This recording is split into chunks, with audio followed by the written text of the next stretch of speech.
Hey guys, welcome back to the Daily Departure. I am in Spokane, Washington right now, doing just a little bit of traveling.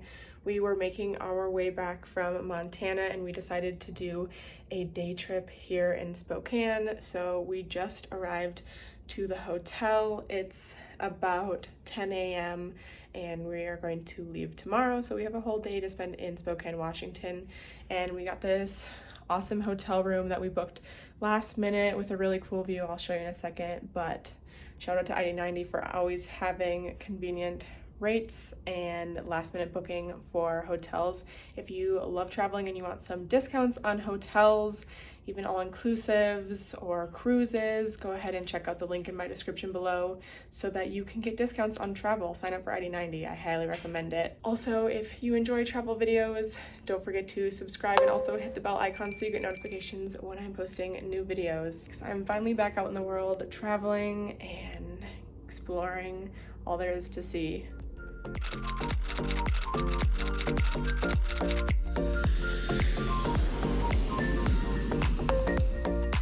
So here's the room. We actually ended up getting a one bed because I originally had just booked the double room because it was less expensive, but they gave us that. And here's the view.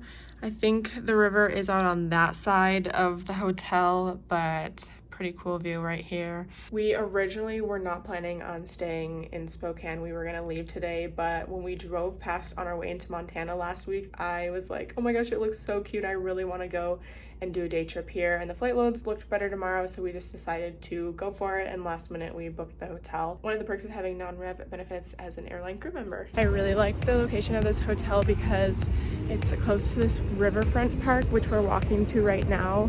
I got recommendations for some restaurants from Spokane Playground on Instagram. She is the sister of a flight attendant that I met while traveling once. And I know he's from here, so I messaged him to get some recommendations and he sent me over to her Instagram. So if you're ever gonna be visiting Spokane, I will add her Instagram down in the description because she's got tons of different food options here.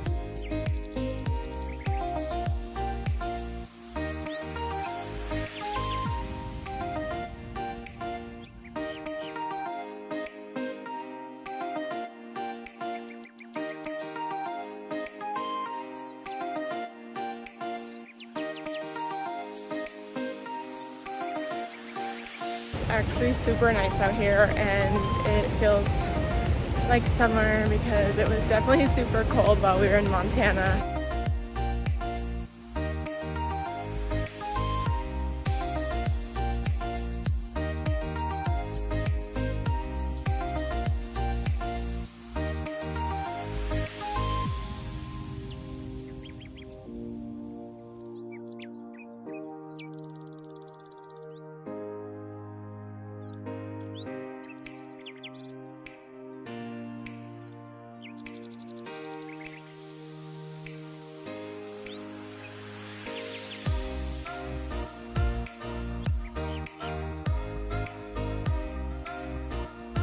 We were at Nodu for some lunch and literally everything on the menu looked so good.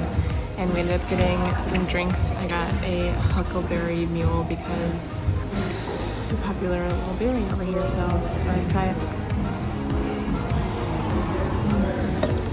That's super good. It's kind of blueberry-ish. Ramen tofu burger. The bun is literally ramen noodles.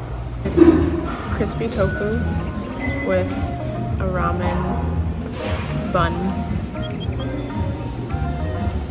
That is so good. It literally tastes like ramen noodle sandwich.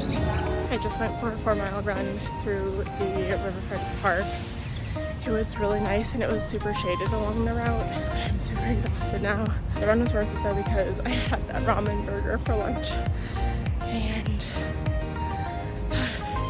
my legs are so exhausted from the week we were in Montana. We're being the worst tourists right now, but we're going back to the same place we went to lunch for dinner because the menu looked so great. We wanted to try some more things that they had. Plus, I guess we can excuse it because a lot of restaurants are actually still closed And the other place I wanted to go to closed at 3 p.m. because it's a brunch spot. It's worth it because it is so delicious.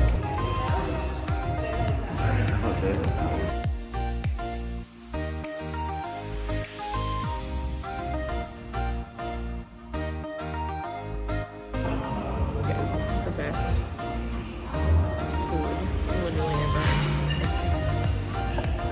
It's phenomenal. It's the following morning and we are all packed up, getting ready to head to the airport. We have to order an Uber and I'm just hoping that there are some around because it's pretty early in the morning right now. It's like 6 a.m. but obviously people aren't really going to work, so I hope there's some Ubers around to take us to the airport. I almost got left behind. We got in a bit early, so I'm actually hopping on a different flight that I wasn't even planning on taking because there were extra seats. Hey guys, it's actually the following day from when we got home from Spokane because I forgot to film last night. I was so exhausted. I fell asleep for like 3 hours. But basically what happened yesterday was pretty crazy. So we got to the gate in Spokane and I immediately went up to the gate agent and checked in because I was flying with a different airline, not the airline I work for, and I have to check in. That's basically just the protocol. So I went and I checked in, supposedly, and then I went and sat down. My boyfriend was confirmed on the flight, so it was like no big deal that he would make it. And so he went to talk to the gate agent though to be like, I'm confirmed, she's not, but if there's seats together, we are more than willing to sit together, especially if that helps with like social distancing, like no big deal. And she was like, yeah, 100% totally. But I guess she told him that she's forgetful and she almost forgot about me. So they finished boarding pretty much. They were paging for this one passenger and she finally like rolled up and I'm like kind of standing near the gate area because I hate being annoying. I hate being like, am I gonna get on? Like, notice me, but also you don't want to get forgotten, so you don't want to be like not noticeable. So I kind of walked up to the gate towards the end because I knew that they were almost done boarding because they were paging this lady. So she rolls up to the plane and then it looks like they were getting their final paperwork and deciding who was going to go down to the plane to close the door. And I was kind of like, wait, I'm not on the plane though. And so I started to walk up to the gate to be like, yo, I'm here, can I get on? And one of the guys who I think is a manager was like, oh, are you supposed to be on this flight? And I was like, well, I'm standby. And he was like, oh, we didn't get you on yet. And then she went to look up the list and was like, oh, it looks like you're not checked in. And I'm like, but you checked me in. So anyways, I think she might have just forgotten to check me in or something. That was just the weirdest thing. I've never had that happen before. Usually they check you in when you go to check in and they say you're checked in. So it was just kind of weird. But I ended up getting on the flight. I was the last person to get on. And I was like, wow, I would have seriously missed that flight had I not gotten up and like kind of gotten in their face and gotten near the gate. So I'm really glad I did that because usually I'm so hesitant to do that. I feel like I'm just annoying if I do that. From Spokane to Denver, we got in 30 minutes early. I originally was going to try for the flight that was at 11:40 and my boyfriend was also a confirmed ticket on that, but it was super oversold. It went from having 40 open seats to being oversold. Like, how does that happen?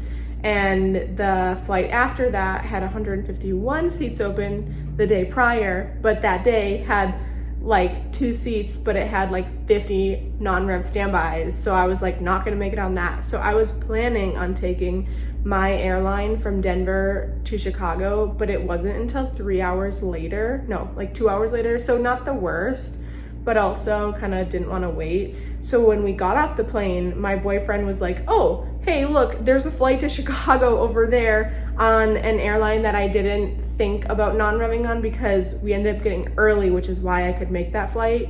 But I didn't know what the flight load was. So I was like, I'll just go up and see if I can check in and see if I can get on, which I'm so glad I did because I ended up getting on that flight and I had to wait literally no time at all. So that was awesome. That was one of the perks of flying standby when you can get in early and just be like, oh, I'm gonna go on that flight instead if there's seats. And that was awesome too because I've never been on that airline either because they fly out of a different terminal in O'Hare, and also I've just never been on them. We've never really had to use that airline as an option.